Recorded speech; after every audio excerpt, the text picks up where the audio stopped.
Viaje a México, el peso de ser buen humano y mexicano. Hola, mi nombre es Pablo Gómez Martínez y les presento mi documental Viaje a México. Este viaje fue posible gracias a mi preparatoria, el Colegio de Bachilleres del Estado de Michoacán.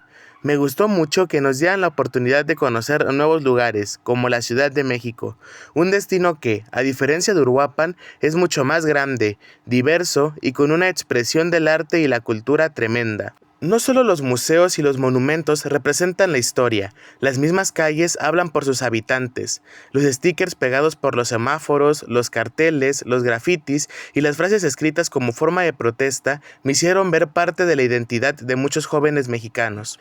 El castillo de Chapultepec es el único castillo real que existe en todo el continente americano. A lo largo de su historia ha servido como colegio militar, residencia presidencial y hogar del emperador Maximiliano de Habsburgo y la emperatriz Carlota. Es increíble pensar que personas que aparecen en los libros de historia caminaron por los mismos pasillos que hoy recorren miles de visitantes. Desde que comenzamos a subir el cerro, el castillo ya imponía respeto. Conforme nos acercábamos, era imposible no imaginar cuántas personas habían recorrido ese mismo camino antes que nosotros y cuántos momentos importantes para México había ocurrido ahí. Lo primero que llamó mi atención fueron las habitaciones. Muchas conservan prácticamente la misma decoración que tenían hace más de 100 años. Los muebles, las lámparas, los relojes, las cortinas y hasta los pisos de madera hacen que por momentos olvides que estás en un museo. Es como si el tiempo simplemente no hubiera pasado. Cada sala tiene algo distinto que contar. Algunas muestran cómo vivían las personas que habitaban el castillo, mientras que otras están llenas de objetos originales, documentos históricos, armas antiguas, uniformes militares y pinturas enormes que representan algunos de los momentos más importantes del país. Una de las cosas que más disfruté fue observar los murales. Más allá de verse impresionantes por su tamaño, cada uno representa diferentes etapas de la historia mexicana. No hace falta conocer cada personaje para entender que detrás de cada pintura hubo años de trabajo y un enorme deseo por conservar la memoria del país. También vimos carruajes utilizados hace muchos años, armas de distintas épocas y objetos cotidianos que hoy parecen completamente normales, pero que en su momento representaban un gran lujo. Todo eso hace que el museo nunca se sienta aburrido. Al contrario, constantemente encuentras algo nuevo que observar. Si hay algo que realmente me dejó sin palabras fueron los jardines y los miradores. Desde la parte más alta del castillo puede verse gran parte de la Ciudad de México. Ver una ciudad tan enorme desde un lugar con tanta historia genera una sensación muy extraña. Por un lado observas edificios modernos y avenidas llenas de autos. Por el otro estás parado en un sitio que ha visto pasar siglos de historia. Al salir, entendí que Chapultepec no solo vale la pena por las fotografías, vale la pena porque logra conectar el pasado con el presente. Sales sabiendo un poco más de la historia del país, pero también con la sensación de haber recorrido un lugar que ha sido testigo de algunos de los momentos más importantes de México. Sin embargo, todavía nos faltaba visitar el lugar que más me haría reflexionar durante todo el viaje. Saliendo de Chapultepec llegamos al Museo Memoria y Tolerancia. A simple vista es un lugar muy bonito y moderno, pero conforme avanzas te das cuenta de que ese edificio carga un peso enorme por el mensaje que transmite. Desde que entras, el ambiente cambia por completo. El ruido de la ciudad desaparece y todo se vuelve más serio. No es un museo al que vienes únicamente a observar objetos, vienes a entender de lo que el ser humano ha sido capaz y sobre todo a preguntarte qué estás haciendo tú para que algo parecido no vuelva a ocurrir. La primera parte del recorrido estuvo dedicada al Holocausto y a los actos sádicos y deshumanizados del régimen nazi. Ahí entendí que un genocidio no comienza cuando aparecen las armas o los campos de concentración. Empieza mucho antes, cuando una sociedad normaliza el odio, la discriminación y la idea de que unas personas valen más que otras. Adentro vimos fotografías, documentos, objetos originales y testimonios que mostraban cómo millones de personas fueron perdiendo poco a poco todos sus derechos. Primero les quitaron oportunidades, después su libertad y finalmente la vida. Después conocimos otro caso mucho más reciente, el genocidio de Ruanda. Antes de entrar, sabía muy poco sobre ese conflicto, y justamente por eso me sorprendió todavía más.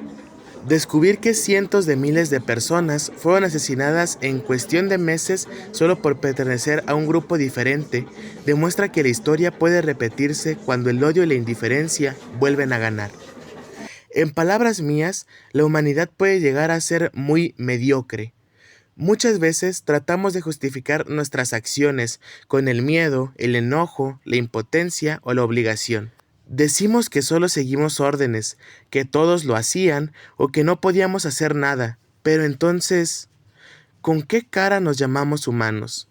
Puede sonar a que estoy hablando únicamente de Alemania o Ruanda, pero, al menos desde mi perspectiva, esos sucesos son la versión más extrema de problemas que siguen existiendo hoy. Hubo una parte del museo que se me quedó completamente grabada. Había una pared llena de fotografías donde la mayoría de las personas aparecían de espaldas, mientras solo unos cuantos miraban de frente a la cámara, con la cabeza en alto y una expresión tranquila. Esas personas decidieron actuar conforme a sus valores, aun cuando hacerlo significaba ponerse en riesgo. En cambio, quienes daban la espalda quizás nunca fueron agresores directos, pero eligieron callar, mirar hacia otro lado y olvidar que también tenían una responsabilidad. Pero la exposición no terminó ahí.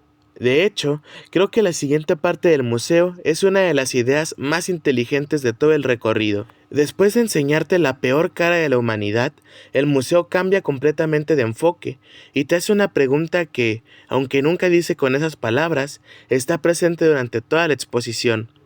¿Y ahora qué vas a hacer tú? La sección llamada Tolerancia deja de hablar del pasado y comienza a hablar del presente. Ahí entendí que la violencia no siempre empieza con una guerra. Muchas veces comienza con cosas que parecen pequeñas, un comentario discriminatorio, una burla, un prejuicio, hacer menos a alguien por su apariencia, su religión, su orientación sexual o simplemente por ser diferente.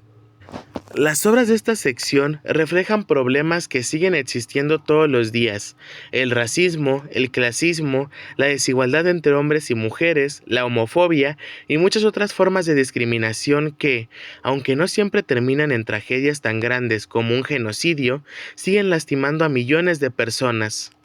Una de las exposiciones que más me hizo pensar fue Estereotipos y prejuicios. Me hizo preguntarme cuántas veces juzgamos a alguien antes de conocerlo solo porque así nos enseñó la sociedad. Muchas veces ni siquiera nos damos cuenta de que también cargamos prejuicios. Otra obra que me gustó mucho fue Diversidad. Me dejó pensando en una pregunta muy sencilla: ¿por qué tenemos que vivir siguiendo normas que muchas veces nosotros ni siquiera elegimos? Nuestras diferencias no deberían separarnos, son justamente las que hacen interesante al mundo. También hubo instalaciones muy simbólicas.